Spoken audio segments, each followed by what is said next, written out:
नमस्कार दोस्तों, आज की ज्ञान चर्चा में हम जानेंगे कि मनुष्य जन्म लेकर हम कौन से 6 ऋणों के कर्जदार हो जाते हैं, जिस ऋण को चुकाए बिना हमें कुछ ना कुछ परमात्मा का दिया हुआ दंड जरूर भुगतना पड़ता है।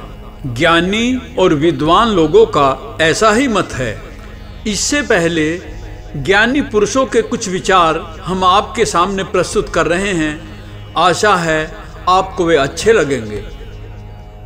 सज्जन की संगति रहो, जौ की भूसी खाए, खीर खांड भोजन मिले, पर दुर्जन संग नहीं जाए, दुर्जन संग नहीं जाए। अर्थात हमें सज्जन पुरुष की ही संगति में रहना चाहिए, चाहे हमें जौ की रोटी ही क्यों ना मिले, और दुर्जन मनुष्य का संग कभी नहीं करना चाहिए, चाहे वहाँ उत्तम प्रकार के ही भोजन क्यों ना मिले। और किसी ने ये भी कहा है, ज्ञानी जन की वंदना अमृत सम को ही नूर, चरण कमल को छोड़ के मत जाना तू दूर, मत जाना तू दूर। अर्थात हमें ज्ञानी पुरुष की वंदना करनी चाहिए, उनको प्रणाम करना चाहिए। हमें विद्वान को छोड़ करके कहीं दूर नहीं जाना चाहिए, अर्थात उनका तिरस्कार नहीं करना चाहिए। इसी प्रकार से संस्कृत के एक छंद में धर्म के 10 लक्षण बताए गए हैं। धृति क्षमा दमो अस्तेयम, शौचम इंद्रिय निग्रह, धीर विद्या सत्यम य क्रोधो, 10 धर्म लक्षणम। धीर विद्या सत्यम य क्रोधो, 10 धर्म लक्षणम। अर्थात धैर्य, क्षमा, आत्मनियंत्रण, चोरी न करना, पवित्रता, इंद्रिय संयम, बुद्धि, विद्या, सत्य और क्रोध न करना, ये धर्म के 10 लक्षण हैं। एक विद्वान ने साहस के विषय में अपने विचार व्यक्त किए हैं और कहा है, साहस आगे बढ़ने की ही शक्ति नहीं है। साहस आगे बढ़ने की ही शक्ति नहीं है, शक्ति ना होते हुए भी आगे बढ़ना साहस वो होता है। तभी तो कहा गया है, मंजिल उन्हीं को मिलती है जिनके सपनों में जान होती है, पंख से कुछ नहीं होता, हौसलों से उड़ान होती है। और अब हम अपनी विषय वस्तु पर आते हैं। कहते हैं कि वैसे तो इंसान कर्ज यानी ऋण से बचना चाहता है, लेकिन शास्त्रों के मुताबिक जन्म से ही इंसान 6 प्रकार के ऋण से युक्त हो जाता है।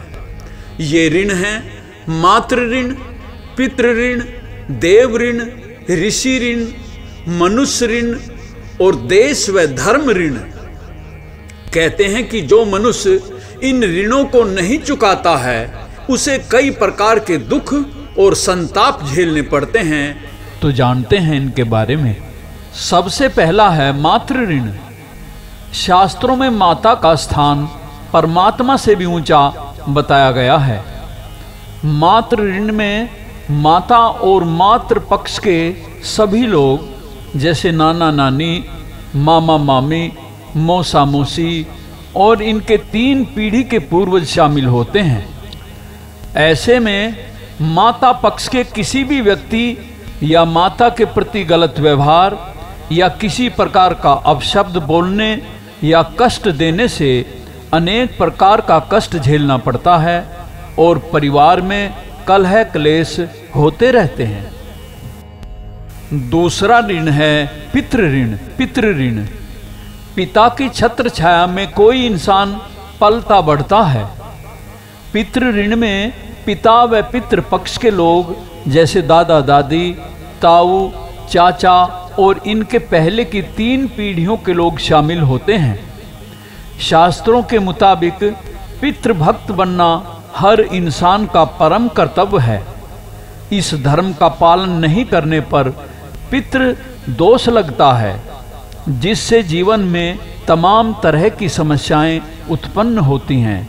इतनी ही नहीं, इस दोष के प्रभाव से जीवन में दरिद्रता, संतानहीनता, आर्थिक तंगी और शारीरिक कष्टों का सामना करना पड़ता है। तीसरा ऋण है देव ऋण।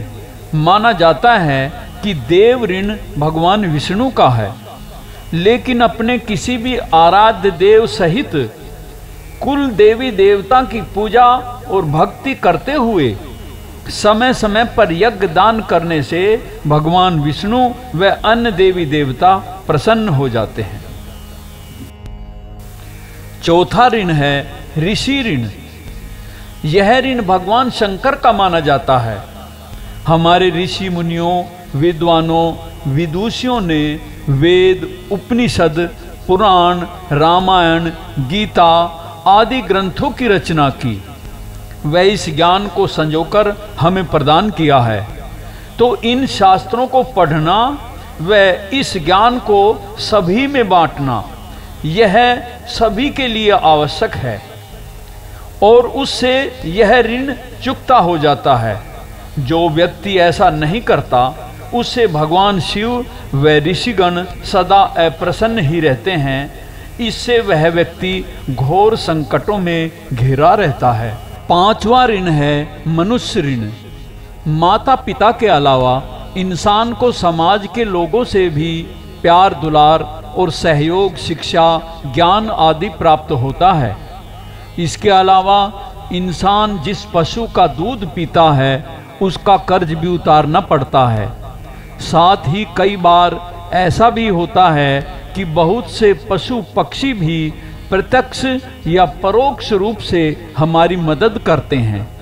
ऐसे में इनके ऋण भी चुकाने पड़ते हैं। कहते हैं कि मनुष्य ऋण के कारण ही राजा दशरथ के परिवार को कष्ट झेलना पड़ा था। और छठा ऋण है देश व धर्म रक्षा ऋण। सज्जनों, प्राचीन काल में केवल 5 ही ऋण माने जाते थे। उस समय में संपूर्ण पृथ्वी के लोग एक दूसरे को एक कुटुंब की भांति समझते थे और वासुदेव कुटुंबकम का भाव रखते थे। कालांतर में अलग अलग भाषाएं पनपती रही और अलग अलग भाषाओं के लोग अपने भूभाग पर अपना ही अधिकार मानने लगे।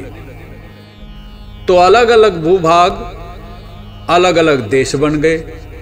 अलग अलग देश बनने के साथ साथ अनेक मतांतर बनने लगे। इस प्रकार से अलग अलग धर्म बनने लगे और भांति भांति के धर्म और अलग देशों के लोग एक दूसरे पर अधिकार जमाने की कोशिश करने लगे और एक दूसरे से लड़ाई करने लगे और एक दूसरे के देश व धर्म को हानि पहुंचाने लगे।